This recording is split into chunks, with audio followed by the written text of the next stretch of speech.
another installment of Spending Plan 101 series. This is week 3, and today's lesson we're going to talk about how viewing our finances is going on a journey to the far, not really far, but going on a journey. Since we're going on a journey, I thought I'd dress up for y'all. How you like the tie?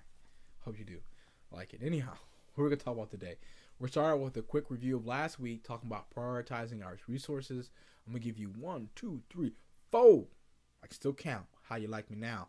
4 questions for going on a journey.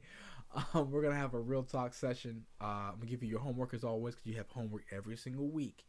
And then I'm going to do a summary and a sneak peek for next week. So let's do this. Okay, so last time we talked about this book, Blot Down, The Richest Man in Babylon. And the main point of the book there was that you should pay yourself first. And what I presented was a modified approach where you kind of have 4 priorities in your spending. The first of which was charity. I think you should always do more for others than you do for yourself. So the very first thing you should do is think about someone else. The second thing was think about yourself. So make sure you pay yourself. Second, and then of course I talked about the I to the R to the S, government. Pay them, because they will come after you if you don't pay them. And then from there you live off of everything else. So it's important that you have these priorities. In addition to that, I talked about a lot of book resources. The 3 of which I want to highlight, because I'm going to actually review those in the coming weeks, are 7 Money Mantras by Michelle Singletary, Total Money Makeover by Dave Ramsey, and Master Your Money by Ron Blue. And of course, give you homework, which I'm going to give you again today. So today, we're talking about this journey. We're going somewhere, right? And oftentimes, as I'll share with you, my goal for you in this journey as you go through these next few weeks is you get to a place where you can make this financial spending plan yourself and have something what I call financial peace. Okay, and that's the goal. And even saying that, kind of leads me into the first question that I think it's important that you ask whenever you're going on any kind of journey. First question is, where are we going? What's our end destination? What's our goal? And that's something I want to help you in the weeks to come, is identifying where it is you should go. Some destination. I'm not going to tell you exactly what it should be. I'm just going to highlight some potential places to go. And I hope that by doing these things that you can get to where my goal for you is you have a level of financial peace. Now, there are 3 other questions, because 4 minus 1 is 3, right? Just making sure my math is still right. There are 3 other questions that oftentimes get lost in going in a journey, but are very important. The first of which is, how are we going to get there? And that's the plan. The spending plan is how you're going to get to this place. Whatever, as we talk about in the weeks to come, what are some short, mid, and long-term goals? And in addition to that, a very difficult question is why for every week, and the reason why this class is so long is, where are you now? It takes a long time to figure out where you are financially. And that's why you have to record your transactions. I really cannot, I can't say enough. Record your transactions. You need data. Without data, you can't really, you need data. Record your transactions, okay? And then, to me, the most important question, which oftentimes is missed, is why are we going in the first place?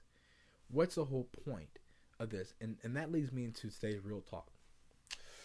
So, real talk with TruEngineer. Yeah. Trying to pose. I'm trying to figure out. Okay, let me just stop being silly and just be real for a second. So I want to tell you, I'll be transparent. I'm gonna let you come into my life a little bit, just for a moment.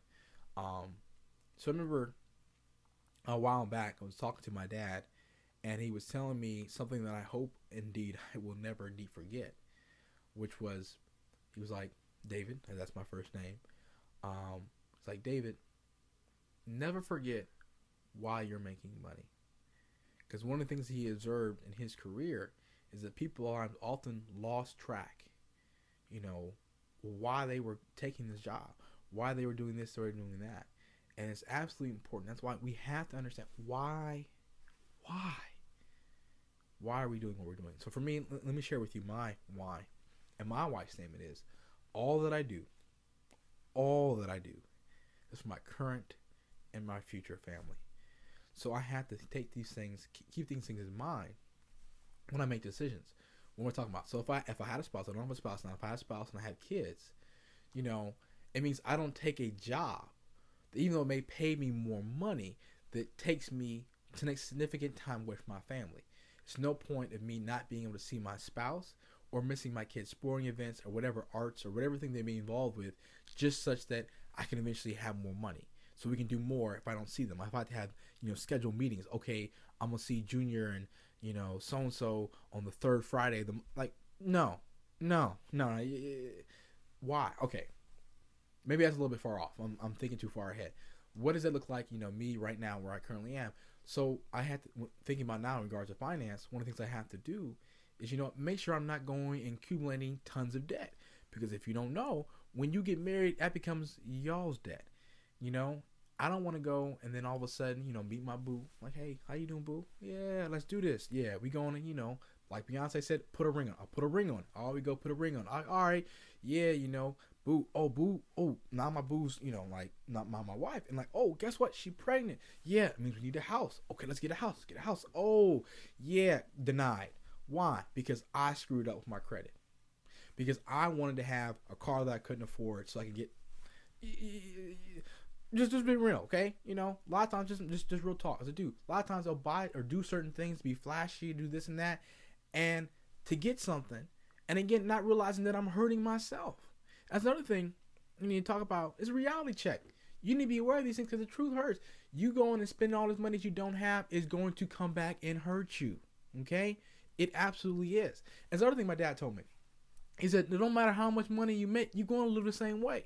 So that means if you make 30 grand a year right now and you spend 33, it wouldn't matter if you made 300 grand a year. You're going to spend more than 300 grand a year. What you have to learn is discipline, okay? You have to learn how to identify the difference between a need and a want. You have to learn how to have delayed gratification. And again, many of these things we're going to talk about. I'm going to help you learn how to do these things, but you have to do the work. I can't make you. Again, this is YouTube. I don't know. And again, I can't make you do nothing. But if you don't do the work yourself, it doesn't matter how much more money you make. You're going to live the same way. And I don't want you to do that. Again, my goal for you is to have financial peace. And I want you to be honest with yourself and be patient. Because real talk, if your parents didn't teach you how to manage your finances, or some relative or someone else was involved in your life, the truth of the matter is you probably don't know because it was never taught in school. Most people's schools it wasn't taught. It's not taught anywhere. I could go on a whole other tangent about this, but here, this is what I want you to know. What I want you to pull away from this is this. If you're not where you think you should be, that's okay. Acknowledge that, but move forward. Work towards getting to where you should be. Don't stay where you are. Don't blame somebody else. Oh, well, so-and-so, I didn't need it. Who cares? Don't matter. I don't. You are where you are right now. Accept that. Don't beat yourself up. But let's start working to getting to where you need to be. Okay? But let me move on before I can talk for days. I only get 10 minutes on YouTube. So, again, your homework assignment. And again, I can't stress this enough. Record your transactions, okay? I showed you the board. Hopefully you can see it above me. That's one way. Record your transactions. And two, and again, I'm not going to deadline on this because it takes time to figure this out. But why are you making a spending plan? Why are you doing these things? Why? You need to know, okay? Because I'm telling you right now, the road is hard, but the end result is very satisfying. But you got to do it, okay?